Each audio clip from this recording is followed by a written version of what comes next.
Hello and welcome to the How to Carnivore podcast. I'm your host, Simon Lewis, and you're tuning into the Plant-Free MD series with Dr. Anthony Chaffee. Dr. Chaffee is a surgeon, nutritional researcher, and former pro rugby player. He's been strict carnivore for 3 years and an on and off carnivore for more than 20. Dr. Chaffee looks and feels like a real-life superhero. If losing fat, building muscle, finding focus, and getting the most out of life is important to you, you're going to love the Plant-Free MD series. Hey, welcome back to another episode with the Plant-Free MD, Anthony Chaffee. And today we're talking about a topic that he's very well versed in. And the topic is plants are trying to kill us. So welcome, Dr. Chaffee. Yeah, thank you very much. Good to see you. Good to see you.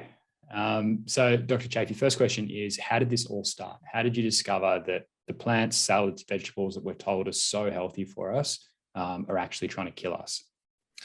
So when I first got into carnivorism, without realizing I was getting into carnivorism, as I've said on in different outlets, is because when I was 19, 20 years old, I was taking cancer biology at the University of Washington, and we were looking at things, from a cancer perspective, but we were looking at plants and so forth, and actually how they could cause cancer and have carcinogens naturally occurring in them. This isn't something that's too wild. I learned in 7th grade biology that plants and animals are in an evolutionary arms race. Plants becoming more and more poisonous, so less and less animals can eat them so that they can survive and thrive, or else they go extinct. Animals becoming more and more adapted to specific poisons in specific plants so they can eat that plant and survive and thrive, and other things can't eat that, so that becomes their dedicated food source, and also protects them from the poisons in that plant. But that doesn't mean that they have protections from poisons in other plants, so they can only eat that plant as well, so they can become hyper specialized as well. So we were learning this all again, but from a cancer perspective, looking at carcinogens, and we learned over 20 years ago that we had already known about 136 known human carcinogens occurring naturally in things like Brussels sprouts. White table mushrooms had over 100. Spinach, kale, lettuce, celery, cabbage, cucumber, you name it. All these things had 60, 80, or over 100 known human carcinogens each, and they were actually quite abundant. There was a professor, Bruce Ames from Berkeley, who published a large paper in 1989 showing that 99.99% of the pesticides and insecticides in a plant occur naturally in the plant as opposed to what we spray on them industrially. This was because in the 1980s, everyone was eating a lot more plants and people were getting quite sick. And so they said, well, we're eating healthy. We're not eating meat. We're not eating, nasty fat and cholesterol, which was, up to that point thought to be the only bad thing that you could ever eat. And everyone was getting sick. And so they thought this must be the pesticides. And so people rightly pointed out that we've been using pesticides for many, many decades and had never had these problems. These were new problems. So how can a new problem be caused by a traditionally used That's a good point. method such as pesticides? So he did the research and he looked at this and he found that even in the context of pesticides, there were 10,000 times more naturally occurring poisons in plants like spinach than the pesticides we sprayed on them by weight. And that the naturally occurring pesticides were far more likely to cause cancer than the pesticides we sprayed on them, several orders of magnitude more likely. And so it was a drop in the bucket. And this this is why we still have pesticides. This is why they're still legal. They were trying to criminalize them, and they did criminalize some of them, but they basically had to stop at that point because the evidence was very clear that the plant was worse than the pesticides we were spraying on them. So we were quite blown away by this. We thought he must be joking. I was looking around for like a TA. Everyone was looking around wildly just for seeing this. Who's in on the joke? Yeah, I was expecting someone in the corner just to be snickering and just like, oh, he does this every year. No one was, and it slowly dawned on all of us that okay, this guy's serious. And I was like, okay, well, but vegetables are still good for you though, right? And I remember thinking that in my head. And right when I thought that, he just looked at us and just gave us a funny look and said, I don't eat salad. I don't eat vegetables. I don't let my kids eat vegetables. Wow. Plants are trying to kill you. So I was like, all right, screw plants. And I just stopped eating them. I went to the store and I just only, everything had a plant in, everything had wheat, everything had bread, everything from bread to wheat, pasta to mixed meals. They all had some sort of plant-based issue with them. And so I was like, right, plants try and kill me. I'm not going to buy anything with a plant. So I was like, eggs don't come from plants. Milk doesn't come from a plant. Meat doesn't come from a plant. So I just ate eggs, meat, and milk. At first, it was very restrictive. I thought it was I was just looking at all the things that I couldn't eat. After 2 weeks, I just didn't care. I didn't even look at bread or plant-based food as food anymore. I really couldn't even recognize it. There was a time where I was living with my brother and he said, oh, can you pass me the bread on the counter? I literally couldn't see it. I'm like, where is it? It's like, it's right there. It's right in front of you. It's right by the, I actually couldn't physically see this stupid piece of bread. And he was like, by the back right burner of the stove, directly to the right of that. And I looked at it and then slowly just popped into my vision like a magic eye painting where it's like just all fuzzy. And then all of a sudden a sailboat pops out. And I was like, bread. I was like, I didn't even realize we had bread.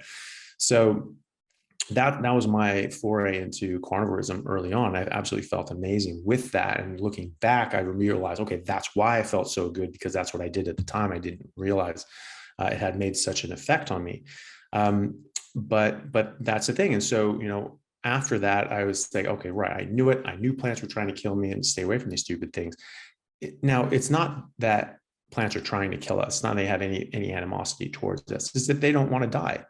Like any living thing, every living thing has a natural defense, and so while animals can run away or fight back, plants can't. And so they use poisons and different sorts of things as a defense, but all of them use poison. They use poison as a main deterrent. So when you eat them, it causes harm to, the host that eats this, and that deters them away from eating that plant. And that's their natural defense. On that point, so I imagine that there is a scale of how toxic or how damaging a plant is. So, for example, if there's a certain part of the plant that it really needs to protect, I imagine that's going to be more toxic, like the seeds.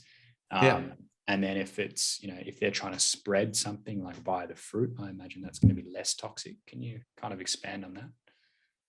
Yeah, exactly. So, as I've said, many times, the way I look at it is everything defends its baby more than anything, and a seed is a plant's baby. And so that's where you'll generally find the highest concentration of toxic elements is in the seed, because it does not want you to eat that. Now, people say, well, fruit are fine because the plant wants you to eat the fruit. Not necessarily. It wants something to eat the fruit. Right. But how many berries around the world do we know will just kill you outright? We know that don't eat the red berries. Like, this is something that we know traditionally when you're foraging and so forth, you stay away from certain sorts of things like red berries. You just don't eat red berries. That's a typical sort of thing. And there are red berries that you eat, like raspberries and things like that. But by and large, that's a rule of thumb. If you're just eating random ass berries in the woods, you don't eat the red berries. So a berry is a fruit. A berry has a seed. A berry wants something to eat it, does it? But not you. Okay. And the cassowary bird are a very good example of this. They live in the tropical areas of places like Australia, and they eat fruit. That's what they eat. But the kind of fruit that they eat from these tropical trees will essentially kill anything else. They're highly, highly toxic. But the cassowary bird has no problem with it. That's because there's this symbiotic relationship between the cassowary bird and the trees, because cassowary bird are the main germinators of those seeds. And so if it doesn't pass through the digestion of a cassowary bird, that seed cannot turn into a tree. And so if the cassowary bird were to leave that area or become extinct, those trees would all die off as well. And so there's a symbiosis between those two species. So yes, the tree wants something. It wants the cassowary bird to eat its fruit, but it doesn't want you to eat the fruit, because its seed won't germinate if you eat the fruit. And so, yes, and for us specifically, because we come from an herbivorous background 8 million years ago, we still have some defenses. We have the agricultural revolution was about 8,000 years ago for certain areas. Agriculture came up independently sort of in 7 different areas. And the earliest version of that was about 8,000 years ago. And so the descendants of that people have some more defenses against these sorts of things. And so, yes, some things are worse than others, as evidenced by the fact that if you get lost in the woods and you run out of food, you can't just eat any random plant, because most of them will make you very, very sick or even kill you. The movie Into the Wild was very, I was thinking of that when you mentioned the red berries. I was like, yeah, exactly. So that's a very good example of that. This kid was out in the woods, just living off the land. Great.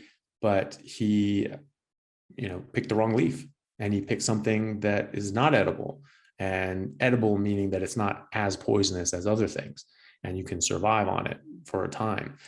And he ate the wrong thing and he died. It was very sad. But this is a very typical thing. There are big books about how to forage and what to look out for. Most of the things out there you cannot eat. Most plants will kill most animals, or at least be very harmful to most animals. Kill them at a certain to a certain degree, if you eat enough of it.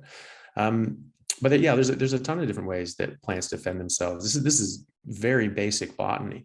There are different ways that plants defend themselves. There are a lot of really interesting ways that they defend themselves, but they all use poisons. As far as I know, I've never been told or heard of a single plant that doesn't at least use some sort of chemical deterrent to dissuade at least some species. So this is something that's very abundant, and there's so many different examples of this. Lectins are a very good example of this. Is something that people know about being. What are lectins? Yeah, lectins are a carbohydrate-based protein that exist in most plants. There are some animal-based lectins as well, but these don't seem to cause any problem or harm when you eat them. But the plant-based lectins do. They cause a lot of harm. These likely evolved to defend the plant against things like fungus or insects, but because there's a lot of very similar mechanisms, molecular and cellular mechanisms between all life, and it's certainly animal life, that there's crossover, and we get damaged by these things as well. Lectins are very interesting. Lectins come in combination with other things that are in plants, such as gluten, so like wheat germ gluten. And this is something that people talk about with celiac and so forth, and then it became very in vogue for everyone to have celiac, even though almost no one had celiac. But they weren't actually far off base, because gluten actually just causes harm to anyone, whether or not they have full-blown celiac. So gluten binds to different areas in your gut and can actually break the tight junctions between your cells and actually make physical openings between your gut lining. And this is when and so this is called leaky gut. And so bacteria and things like lectins, which your body would normally not absorb, can pass into your systemic system and then cause all sorts of havoc. Gluten is also 80% of the protein in wheat is gluten. Gluten can't be used as protein by us. We don't actually break it down. We don't absorb it. It just causes harm. And so this sort of plays into what we've talked about before with the bioavailability of plant source, nutrition. They say, oh, look at all this protein that's in wheat. Yeah, you can't use 80% of it. Okay, so that's not really helpful, and it's causing harm. So when you're eating things like gluten and so forth, you're getting leaky gut. This allows things like lectins to get into your body. These things, they can bind all sorts of different things because they're carbohydrate-based protein. They can bind carbohydrates very, very easily.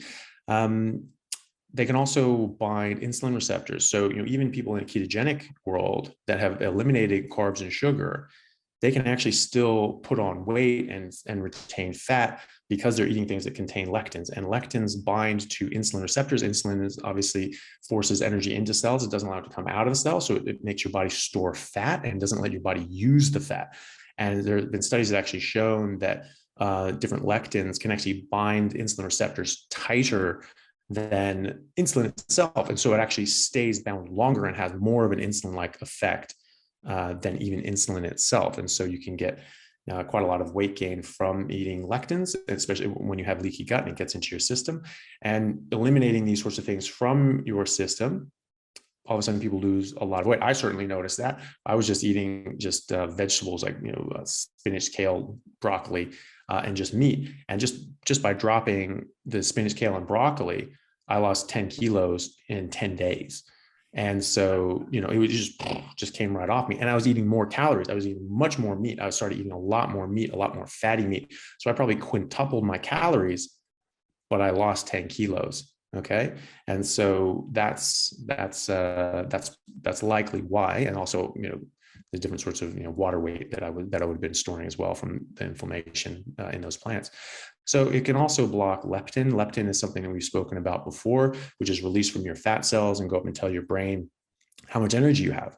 And so lectin can bind to the leptin with a P receptors and make them insensitive. So now you're getting, you get like peripheral insulin resistance. So your insulin doesn't work well on your body. Now you get leptin resistance. And so now your brain can't recognize the leptin. So it thinks you have much less leptin than you really do. It causes you to overeat. And so we see this in mice models that when you block the leptin or give them even lectins that cause leptin insensitivity, they gain weight quite significantly. And if you knock out leptin in mice, they just eat and eat and eat and eat and eat, and they can't stop, and they just balloon up, just like humans. Yeah, exactly. Yeah. And so, and that's the thing, because when insulin blocks leptin, fructose also blocks leptin. And so it's like you don't have any leptin. This is what causes you just to eat and to eat and to eat. And it causes you to overeat because your body can't actually tell you when to stop. Your body can fully control your portions and caloric intake, but not if it's eating the wrong thing that's screwing up the mechanism. There have also been studies actually showing that keeping isocaloric intake. So same calories, you have two groups and both are given the exact same calories, but one knocks out leptin. That group that knocks out leptin loses weight, even though they're eating the same calories. Okay. So how would you do that though? How can you sort of either knock it out or not knock it out? Knock out the leptin, you mean? Just remove it from the diet. Yeah, so you're given the same calorie intake, okay, but you're just getting slightly different food, one that doesn't have lectins in it. Right. And the foods that are high in lectins. Yeah, so there's a ton of them, right? So like beans, kidney beans, red beans, all these sorts of things. These are very high in lectins, like cassava melons. No, sorry, not cassava melons, but that's cyanide. But there's tons of different sorts of things. Beans are very, very typical for these sorts of things. Wheat and so forth. Soy as well can have lectins. There's a lot of different. Most plants will have lectins. Right. Okay. And this is another good reason to just not eat plants at all, is because of the lectins. And there's a ton of other things as well. Lectins are just one of them. That was one of the things that Dr. Gundry got very right. He talked all about, in the Plant Paradox book that he wrote, he talked all about lectins and how harmful these things were. But then his remedy for that was to take a pill designed by him that blocked lectins, as opposed to recognizing that this is a natural state for plants to defend themselves, and that lectins certainly cause problems, and blocking those lectins is great, but there are other things that cause harm as well. And so Gundry, I think, missed the bigger picture there, in understanding that just plants in general, yeah, exactly. Plants have a lot of defense mechanisms, lectins being one of them, but there are more. And so, he was saying he's still pushing that people should eat plants and so forth, but just, along with his medication that blocks lectins, fine. But there are other things that cause harm as well besides lectins. It's not just that. But that's the thing with lectins. Lectins are really interesting because it does all that, but it's also, it tracks obesity and so forth, but it's also been shown to be implicated in Parkinson's, right? So this is a really weird one because it can actually track up your vagus nerve. Vagus nerve comes down. It's one of your cranial nerve. It's your 10th cranial nerve. It comes down into your gut, and it regulates a lot of different sorts of autonomic functions in your body and your gut. People can have problems with this, and for various reasons, they can get them severed around the level of the stomach, and it's called the vagotomy. So this has been theorized that lectins can track up and get into your brain, cause damage to the area of your brain that secretes dopamine, thereby causing Parkinson's, which I think most people are aware of, is a very, very debilitating issue, and it's very, very hard for people to live with. So the idea is, okay, if this is tracking up the vagus nerve, then cutting the vagus nerve and stopping that direct channel should reduce people's likelihood of developing Parkinson's. And in fact, someone did that study. They looked in Denmark, and they looked from like 1977 to like mid 90s or something. Like it was like a 20-year span. Looked at every single patient that had a vagotomy for whatever reason, and looked at their incidence of Parkinson's. And they found that there was something like a 67% reduction in Parkinson's for this cohort. Okay, and actually since then, people have found actual mechanistic. They have tracked lectins tracking up the vagus nerve, actually getting into the brain and causing damage. So we actually have causative studies as well. So lectins do this as well, also cause are implicated in autoimmune diseases. So a ton of different autoimmune diseases. A lot of them are when autoimmune disease is your body all of a sudden starts attacking part of your body as if it were a foreign object or a pathogen. And so it's called autoantibodies, auto meaning that they attack yourself. So a lot of thought is put into this, and it's thought that the mechanism of this is likely to do with what's called molecular mimicry. So if you have an infection or some sort of virus or bacterial infection or exposed to something, your body mounts an immune response to this and makes antibodies to this pathogen or foreign object that are similar enough to parts of your body, then those antibodies will then now attack on to that part of your body and start binding to that. And once your body gets sensitive to something, it sniffs on something, says, okay, let's mount a response to this. This is tracking. And they make more and more sensitive antibodies to that, and they get more and more specific for that. And so your body can really knock out these parts of your body and really attack yourself and cause a lot of harm. So it's actually been shown that you can have molecular mimicry when your body attacks these lectins, because these lectins are essentially foreign bodies. They're alien to your body. They're not supposed to be there, and your body can mount an immune response to them. And so you can actually get this molecular mimicry from these lectins to then start attacking your body. And there have been studies showing that people that remove lectins and remove these sorts of plants, they actually reverse their autoimmune issues and well, we call it being put in remission. You have this sort of issue and it can come back, but these people are put in remission, for months and months and months, or even years. There was a study that went on, I think it was for about 2 years. So low sample size, there was only like 15 people. 10 of these guys went into complete remission and stayed in remission throughout the entire duration of the trial, and reduced their different markers of autoantibodies significantly, absolutely, massive decrease. Now there's a smaller sample, there's a smaller study, only 15 people. So, it's not really powered highly enough to be, academically conclusive, but it's very interesting. And it's something that, certainly deserves larger studies. And, this is directly what we're seeing in practice. So people that go onto a carnivore diet, or even a ketogenic diet where they're very careful about what they're eating, they significantly reduce their problems. And then when they go from keto into carnivore, it steps it up even more. They are just eliminate their autoimmune issues. And this is what we've seen with Dr. J. Salisbury, who we've spoken about before, who was curing cure a autoimmune diseases such as Crohn's, rheumatoid arthritis, ulcerative colitis, and so forth. So that he was doing that in the 1800s, and we were doing this for decades and decades and decades until we all of a sudden, said, yeah, red meat's bad for you, and got rid of it. But, people are rediscovering this. And, I certainly have a lot of patients that have had significant improvements with it. People are reversing things that heretofore thought this is a permanent condition. This will only get worse. You'll be on tons of medications. You'll have a lot of surgeries, and you'll never get rid of this. Well, they're getting rid of it, and they're getting off all their medications and so forth.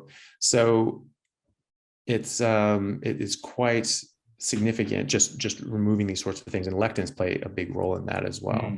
It's interesting to sort of focus like we are now about the things like lectin and the toxins in plants, because often we kind of talk about the benefits of cutting out carbohydrates, primarily to do with the becoming more insulin sensitive, and also not storing that energy as body fat on your body, but to actually really focus on the chemicals that are in plants that are doing the damage is an interesting kind of a whole nother reason not to eat them. Yeah, well, that's my whole argument with the ketogenic crew, is that you're eliminating sugar and carbohydrates, which is great. I fully support that, but there are other things that are bad. You know, we get quite myopic as people. We focus on one thing, and this is the thing, and then we forget about everything else. There are a lot of things going on in the world, and so we focused on cholesterol. That was the problem. That was the end all be all. And so everyone just got rid of cholesterol, got rid of fat, so forth. So you're seeing Entenmann's and candy, fat-free candy, and it's like, okay, that may not have fat in it, but it's definitely not good for you, even if, you know, fat weren't actually good for you, which it is. Then ketogenic sort of came in and said, okay, carbs, that's it. As long as it doesn't have carbs, it's fine. Well, no, not really. You know, there are more things. There are thousands and thousands and thousands of things. And lectins are a major one of them. There are tons of different kinds of lectins, and they do different things in your body. Gluten itself, like I said, causes leaky gut.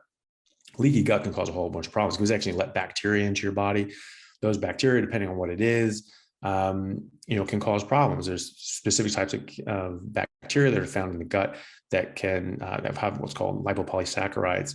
And these can bind to your toll light receptors. Getting a little technical, I won't get too technical, but it binds to your toll light receptors. That's important, and it increases, you know, it's activating of that receptor, and that causes a significant cascade, which causes a lot of inflammation in your body. So these little bacteria get in your body, and then they cause huge amounts of inflammation through the toll light receptor.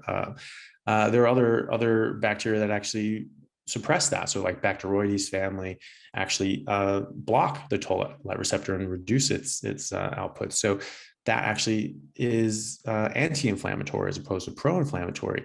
And you tend to get more Bacteroides and so forth in your gut when on a ketogenic or carnivore diet. And so, you know, even if you did have a bit of leaky gut, you would actually be a bit more protected from that. Gluten itself, and we'll sort of get back to the toll light receptor later, but I just want to talk about, you know, gluten, because gluten can cause leaky gut, but it can, you know, cause other issues as well. And you know, we've actually seen a connection between gluten consumption and type 1 diabetes, likely through this, you know, lectin pathway that we discussed earlier. And there was a study in Denmark, I believe it was like 100,000 pregnancies, and looking at what the mothers ate. And they found that the mothers that ate more gluten containing foods, their kids were twice as likely to develop type 1 diabetes, which is, again, thought to be from, you know, molecular mimicry. First, we thought it was like, you know, like a virus. You have sort of some gastrointestinal issue, and then 2 weeks later, all of a sudden, you're just dropping weight. You can't put it on. You're thirsty all the time. You're peeing like crazy, and that certainly does happen. And we do see that, but you know, we do see this connection with gluten and lectins as well. So the process there, Dr. Chaffee, it's like the mother's got this damaged gut from consuming too much gluten. Potentially like leaky gut or what have you, or what's the actual process, do you think, that's then causing their children to be unwell? Oh, probably lectins, letting things in through the leaky gut, you know, because if you're eating the more gluten that you're eating, you're causing more breakdown of those tight junctions, and you're allowing things like lectins to come in. And lectins come with gluten, you know, because there will be lectins in whatever food contains gluten as well, and that cause harm in the body when you eat these things if you're not genetically adapted to dealing with them. So nightshades are a classic example. Potatoes, tomatoes, eggplants, peppers, these things are highly toxic. They, you know, all nightshades produce solanine. Solanine is deadly poisonous. 70 people a year still die from eating potatoes. You can look it up. And that's because, you know, as I was told when I was a kid, you have to store potatoes in a very specific way. You have to hide it under, you know, in a dark cupboard or cellar, because if it's exposed to light, it'll turn green. If it turns green, you can't eat it. It's bad for you. What does bad mean? It means it's poisonous. That's what it means. It's making more solanine, and that solanine will kill you. Or it starts growing a root.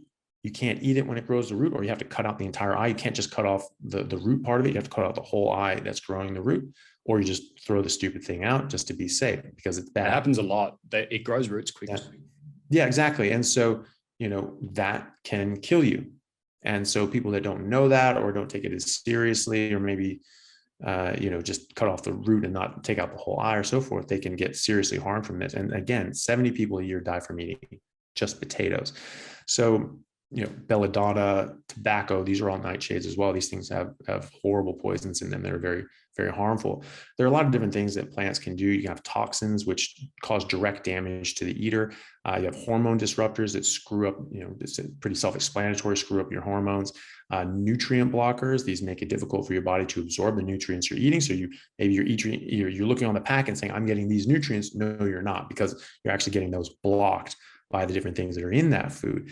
There's photosensitizers to make you sensitive to light. There's cyanogenic foods as well, that when you eat these things, it crushes and it releases cyanide. Cassava melons are a very good example of this, but we also have almonds. So almonds have a small amount of cyanide in them, but it's not that small, because 1 to 2 pounds of almonds, 400 to 800 grams of almonds is a lethal dose of cyanide in an adult. Okay. And we just give this stuff to kids. We sell it at stores without age restriction, which I think is wild. Bitter almonds, which are like when you crack open a peach pit, there's like this shriveled looking almond that's called a bitter almond. 1 or 2 of those will kill you. That's that much cyanide in them. Cassava, melons, yucca, these things are traditionally eaten in tropical areas and impoverished areas. They're a main staple of the diet. I think cassava melons are the 3rd most important source of calories in tropical areas. They have so much toxins in them. If you don't prepare these things properly, you'll just die. And people do die still to this day when they don't prepare them properly. And even when you do prepare them properly, but you're eating this as a staple of your diet long term, you get serious thyroid issues, neurological issues, very serious neurological issues from eating these things long term, because you're still getting low-grade poisoning the whole time, even though you've prepared it in a certain way that you're knocking out a lot of these things. And people talk about lectins are heat sensitive, and that's true. It is at a certain temperature you can knock out these lectins, but not all of them. And how many things do we cook to fruition? We're not cooking cereal, for example. Now you have the processing of that. Sometimes they use heat in processing, but not always. And they don't always use enough heat to knock out all the lectins. So breakfast cereals and so forth commonly have a ton of lectins. Oats, people eat like muesli and so forth, that just the cereals and so forth, they just eat the grains, the whole grains. And these things are just having, raw, unheat treated lectins and many other things as well. And so it's very dismissive and I think ignorant to say that, oh, you can just cook it, it'll be fine. You don't cook everything. And, and not everybody knows that. There was, you have like red beans, kidney beans, things like that. You have to soak them for like 4 or 5 hours, and then you have to boil them for at least 10 minutes. If you don't do that, these things can cause serious, serious harm to you. You can be extremely sick when you eat these. They're very, very toxic. And that's from the lectins. The lectins are just so prevalent. So, there's toxins that can cause damage to your metabolism, or structurally, it can damage your, gut lining, can cause, actually leave your gut in tatters, as has been described. This tears apart the gut lining. It's supposed to be an insect to try to eat these leaves, and it just tears them to shreds. And, we think about leaky gut, that's sort of a toned down version of this. But when your gut's just raw and in pieces, obviously it's not going to be barrier protection. It's not going to be able to stop the invasion of these different sorts of elements into your body that your body doesn't want. We think about things like, hemlock, right? Like water hemlock is one of the most poisonous plants in North America. How this kills you is it's a neurotoxin. So it's is a GABA receptor antagonist. So antagonist means it blocks it, stops it from working, right? GABA is one of the molecules in your brain that sort of slows things down. Okay. And you have to have this balance. You have excitatory molecules and things that sort of reduce that excitation. GABA is one of those things. And this can make you calm, this can make you peaceful and so forth. But if you don't have it, you get too excited. When you get too excited, this is called a seizure. And all of the cells in your brain just fire off at once, and you get into a massive seizure. And water hemlock can block that GABA receptor to the point that your body cannot inhibit these excitatory signals, and you'll die from seizures within minutes. Your body cannot stop them. So this is quite serious. It can also, things like Cyanide can block your respiration. You get too much of this stuff, you can't move oxygen into your hemoglobin properly because it's bound up, and this kills you. You can't actually move gases throughout your body, so this screws your respiration and it kills you. Hormone disruptors. There's a ton of different things like that I've spoken about before, like phytoestrogens in soy.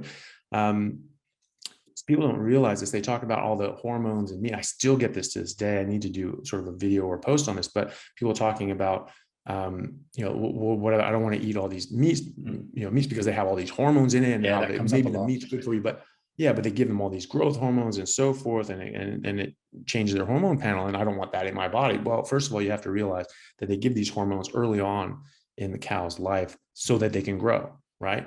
There's no point in giving them a medication that costs money the day before they're processed and then have that in their body. So this is out of their system, long before you ever come across it. But people have looked at this and found that if 3 ounces of lean, untreated beef has about 2 nanograms of estrogen in it, and then hormone treated cow, 3 grams of lean meat will have about, I think, 3.9 nanograms. So that's, and so people say there's twice as much estrogen in that, and that's technically correct relative to not much.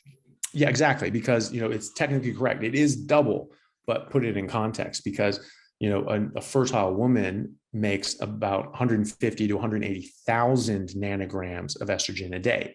So increasing that by 2, really not changing too much. Cabbage, 3 ounces of cabbage has 400 nanograms. The birth control pill has 35,000 nanograms, right? There's different kinds of birth control pills, some have more or less, but that's an average. And then people don't realize that things like soy, 3 ounces of soy have over 1 million nanograms of estrogen. Okay, so you're talking like 20 times the amount of estrogen in 3 ounces of soy than the birth control pill. And this can be easily demonstrated by the fact that there are doctors and different supplement companies that recommend soy supplements and eating soy for postmenopausal women, because it sort of replaces their estrogen. It's almost like, HRT, hormone replacement therapy. But again, you don't know exactly the dose you're getting all the other crap that's with soy. So is this really a good idea? But in the same breath, people are then saying, oh, kids should eat soy too. Soy is really good. I'm sorry, you're using this medicinally for a postmenopausal woman who doesn't make estrogen. Now you're giving this to kids, and you're giving them their like soy protein, soy-based formulas and so forth for babies. That's honestly, I think that is, I think that's child abuse. Honestly, the most the important baby formula. Yeah, and so giving this stuff to kids, or even recommending this stuff to kids, any doctor who does that, I think, needs to take a class in botany, and then if they don't really get the lesson, they should probably lose their license, because that's causing serious harm. Hormones have the most dramatic effect in development, and so when you screw up a kid's hormonal signals when they're that young, you have changed them for life, and you have really caused serious problems for the rest of their life that they will never recover from fully, because you develop to a point and then that's it. You're static, and you can optimize your health from there, but you have developed into X and you will stay X. Whereas if you didn't have those influences, you would have developed into Y. And so that is something permanent that you do to children. I don't think that's right. It's quite bad. But yeah, Dr. Chaffee, can we talk a bit about the nutrient blockers? Because I know people will look on the back of a packet, or they'll Google, how many nutrients are in a certain fruit or vegetable. But the reality is that these nutrients aren't as bioavailable as they are when you're eating animal-based foods. So the classic example, I think, is when people buy vegan protein. So they look in the back and they think, if I have 2 scoops of this, I'll get 30 grams of protein. But how much of that protein are you actually absorbing? And how much of it is just coming out the other end? Yeah, the answer to that is not much. You're not absorbing much of that. And we see this in various studies looking at, in the fecal content of people, that you see the plant-based proteins come out the other end, just like you're saying, or people with stomas. where they have a disruption of their bowel for some reason, and they have a bag that comes out, and they just measure the contents of that. And they find that people that eat animal-based proteins, they absorb almost all of that, especially if they're not eating fiber. They will absorb basically all of that, because fiber disrupts how your body absorbs food. That's another way that plants are not your friends, is because the fiber actually disrupts and blocks your body from digesting, breaking down, and absorbing things. So that's a physical barrier to your absorption of these nutrients. And the plant-based proteins, a lot of this stuff comes out. So you think about gluten. As you're saying, gluten coming from wheat. Gluten is 80% of the protein in wheat. But gluten can't be used as a protein. So 80% of the protein in wheat is unusable. So it'll say 30 grams of protein, and how much of that are you getting? A few grams maybe. So it's very different. And so the bioavailability of these things, because we're just told it contains this mineral, this element, this nutrient, and so forth, this amount of proteins. It's not true. That doesn't mean that that's first of all, there's a difference between crude protein and actual functional protein. Crude protein is just the amount of nitrogen that exists. That's not necessarily nitrogen in the form of protein, because protein has an amino group that has a nitrogen in it. That's what makes it a protein. But they just measure the amount of nitrogen, not necessarily the amount of nitrogen in protein. So crude protein is just all the nitrogen that's in there. And there's quite a lot of nitrogen in sort of plant foods that have nothing to do with protein. So that's another thing as well. The different sorts of nutrient blockers that specifically block nutrients, there are things that are like enzyme inhibitors. So they don't allow your body to break down certain sorts of things. So this would block different proteases and lipases from breaking down protein, from breaking down fat, so that you can break it down into a smaller form, so that you can then absorb it. So it blocks that, stops that, so these things stay as big protein molecules, and now they're passing through. They can get to your gut, and your gut biome can eat them. And all the arguments on animal protein causing a problem because it gets to your gut biome. Well, the only reason that they're getting to your gut biome is if you're blocking it from being broken down and absorbed in the first place. So if you don't eat plants, you're not going to have those types of bacteria anyway, because we talked about the bacteroides and different sorts of bacteria found in the gut. You have an optimal gut biome when eating keto, and especially carnivore. And if you're not eating all these plant-based sorts of things in the first place, you're going to absorb all of this. So these are going to block proteases and so forth, which would make it so they're indigestible and you can't break them down, you can't absorb them. Soy has a lot of these, which is kind of interesting when you're talking about soy protein as a major supplement. And so you have soy can actually block proteases. So you eat a bunch of soy protein, and just the inherent nature of the soy, unless they're very careful about eliminating the stuff out of them, which I doubt they are, that's going to stop your body from even utilizing and breaking down the soy protein. So even if you were going to, it's doing the opposite of what you want. Soy protein. Exactly. Yeah. And so you're going to get basically none of the soy, of the protein that exists in soy. Yeah. You're just going to get all the crap that you don't want. And boobs, perfect. Exactly. Yeah. Well, that's the thing, 8 glasses of soy milk a day is enough estrogen to grow breasts in a man.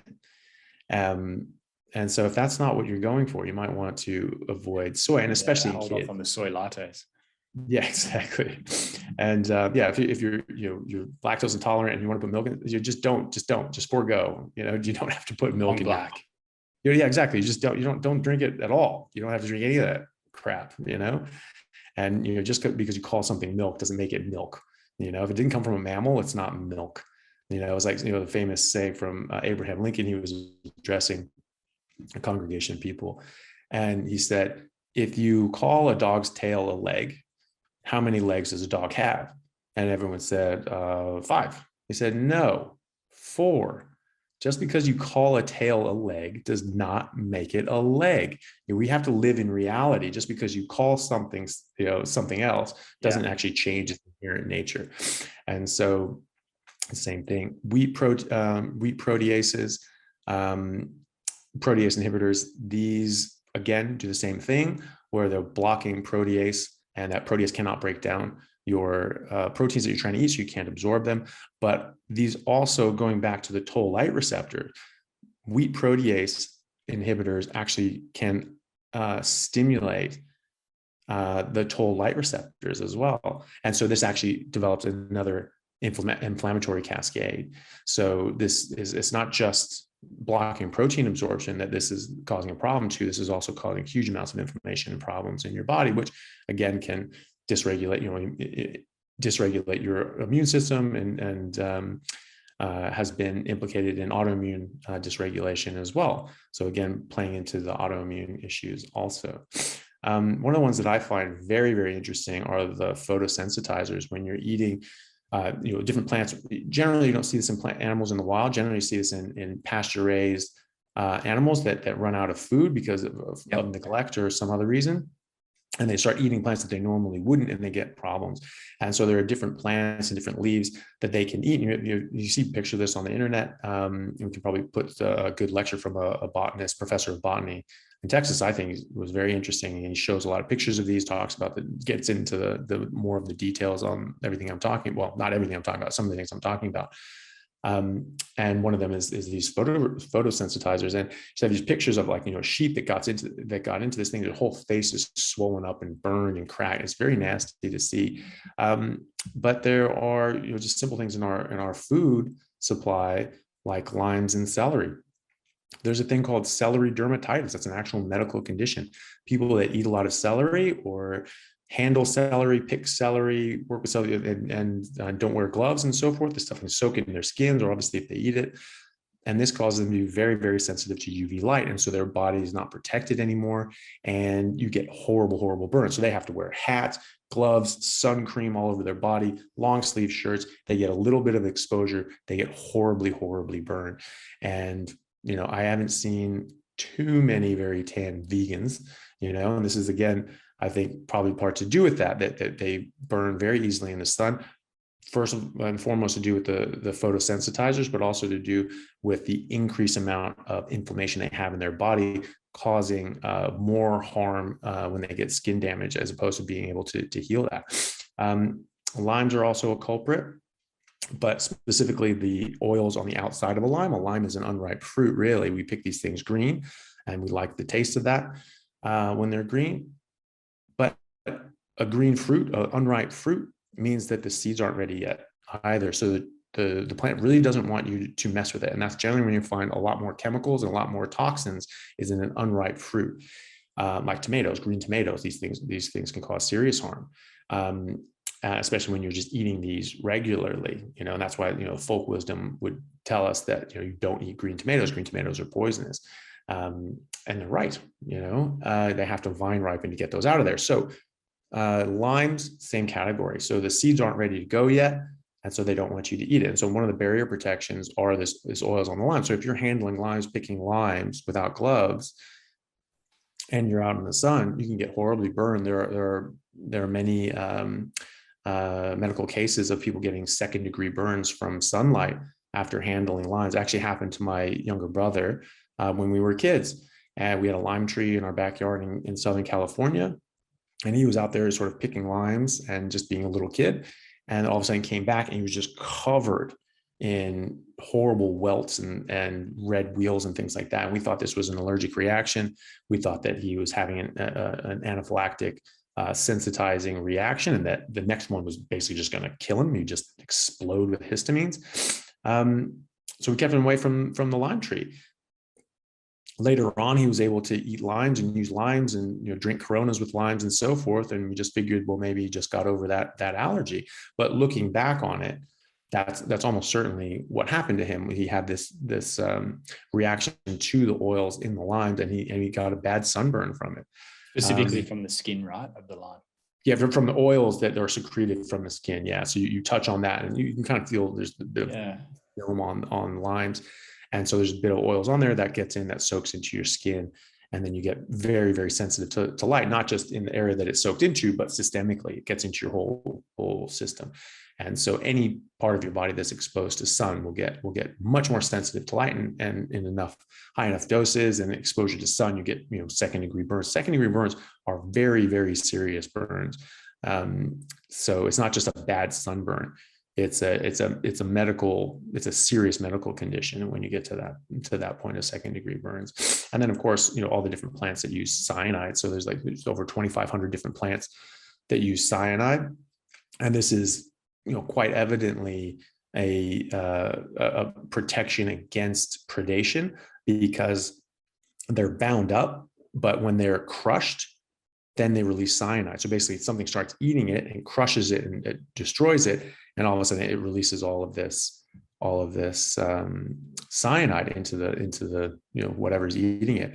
That can stop your respiration and kill you in high enough doses. And like I said, there's almonds, bitter almonds, like cherry leaves, like cherries in the cherry pits. There's a bunch of them, but in the leaves, there's a ton of these things. So, if a branch falls off into a pasture, farmers and ranchers are very, very careful to get those away from the cows right away, because they can, kill your cattle. Sorghum grass. So there's like different kinds of grass. Cows eat grass, but they eat specific kinds of grass.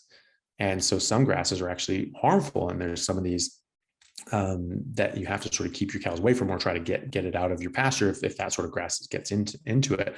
And then cassava and yucca and so forth can do all that. Now sort of jumping back a bit, people say like, well, people in Asia eat soy all the time and they all really like it. Well, first of all, how healthy is the average person in Asia, first of all, because the average height of a population denotes the average health of the population. We have the Mongols, with Genghis Khan, the Mongol horde, we were saying last time, on average 6'4" on average.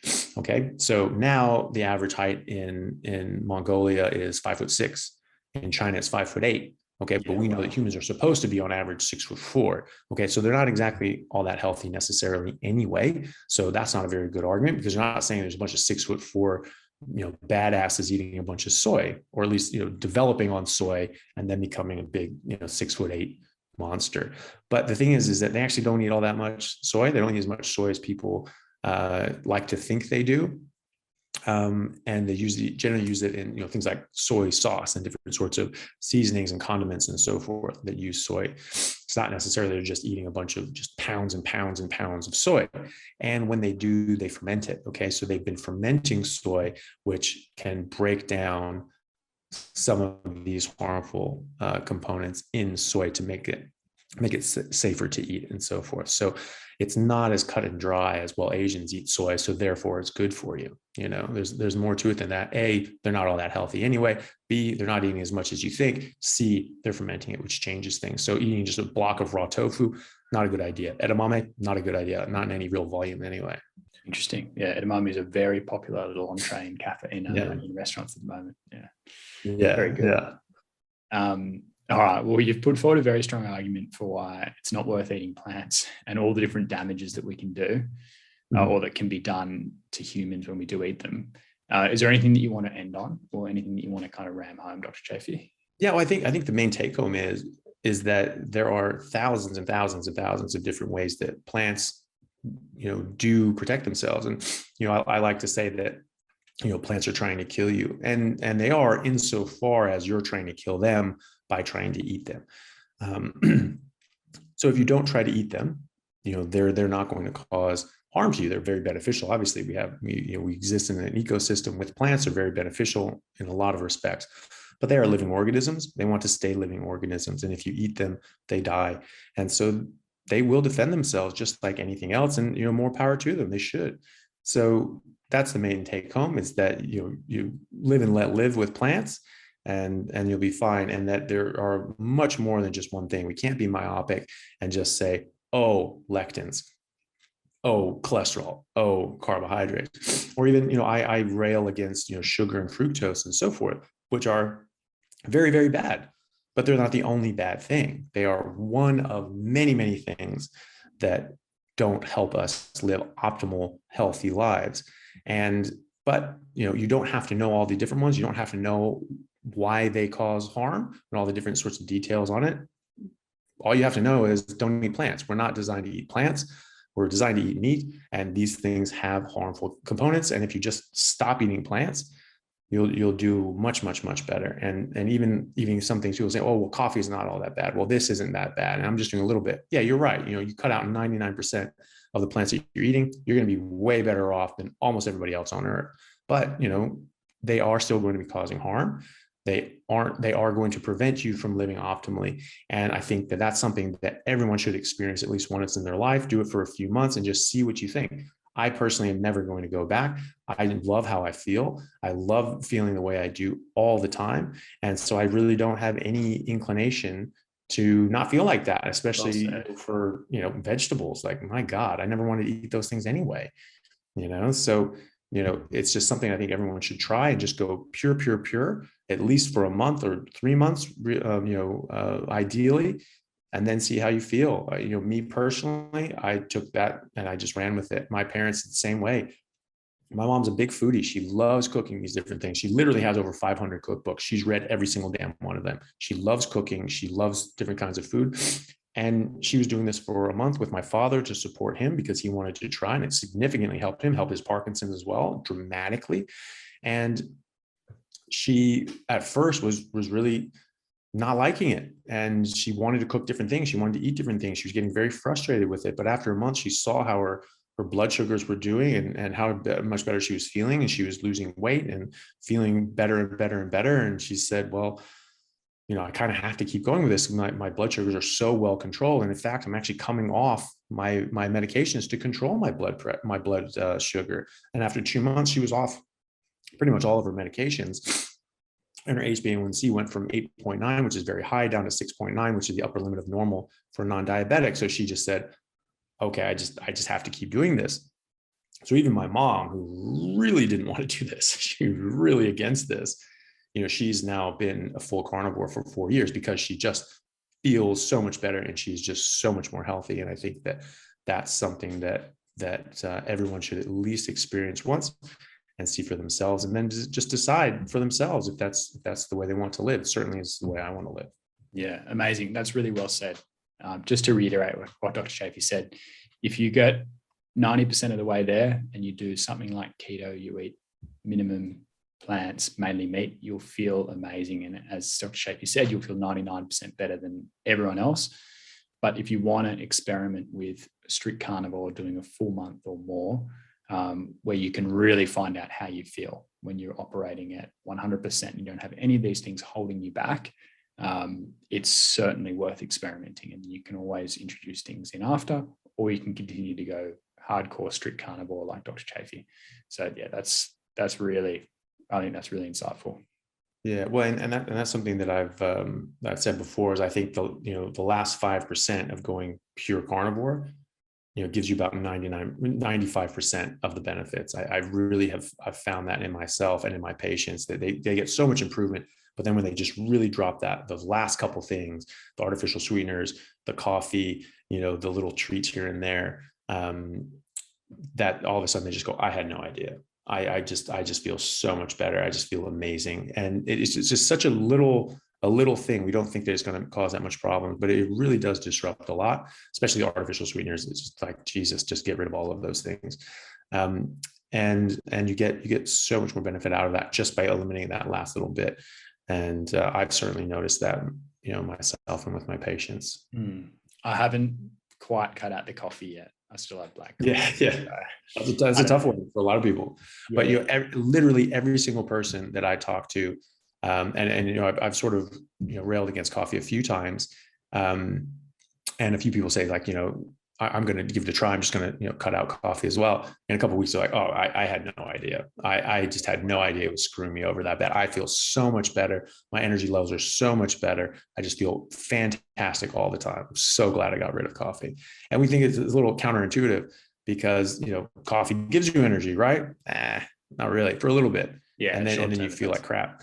And then you eat more and more. Yeah, exactly. But it has other things in it too, So if you're going to do it, I would really just get a caffeine tablet, because you're going to get the caffeine, which is what you want. And you're not going to get the 150,000 other chemicals that exist in coffee as well. And again, coffee is a bean. Bean is a seed. Seed is a plant's baby. So there are a lot of things in coffee that you really don't want. Besides the caffeine, caffeine is a neurotoxin. I was actually talking to someone the other day who, had serious epilepsy and was having had serious seizures and so forth all their life, And they went ketogenic to sort of combat this. And they were actually able to come off a lot of their medications. And they decided to go sort of full carnivore. They're still drinking, I forget. And they cut out coffee and all these sorts of things. And then they tried coffee as well and had some caffeine, and it kicked off their seizures again. So they're like, okay, stay away from that thing. And, not everyone's going to have epilepsy. Not everyone's going to be subject to that. However, it's not going to be good, as this person pointed out. So it's causing seizures in people like me. It may not cause seizures in you, but it's certainly not going to be good for you. It's doing something serious to your body. Yeah, for sure. Yeah, if it's showing up severely in that other person who's susceptible, it's still affecting us somehow. Yeah, exactly. And we just don't see it as readily as they do, but it is causing issues. And this person was saying that in their view, that caffeine was a neurotoxin because it screws up your brain to such a degree that people that are prone to epilepsy have seizures. Which is, trust me, you don't want. Yeah, that makes sense. Well, if you want help going strict carnivore, send a DM to myself or Dr. Chaffee, and we'll help. Because as we said, it's worth doing. It's worth experimenting with. You never know how good you're going to feel. Absolutely. Awesome. All right, Dr. Chaffee, thank you so much. Plants are trying to kill you. You nailed it. That's absolutely in your ballpark, and you hit it for 6, or you hit a home run, either or. Well done. Great. Thanks a lot, man. Good talking to you. All right. See ya.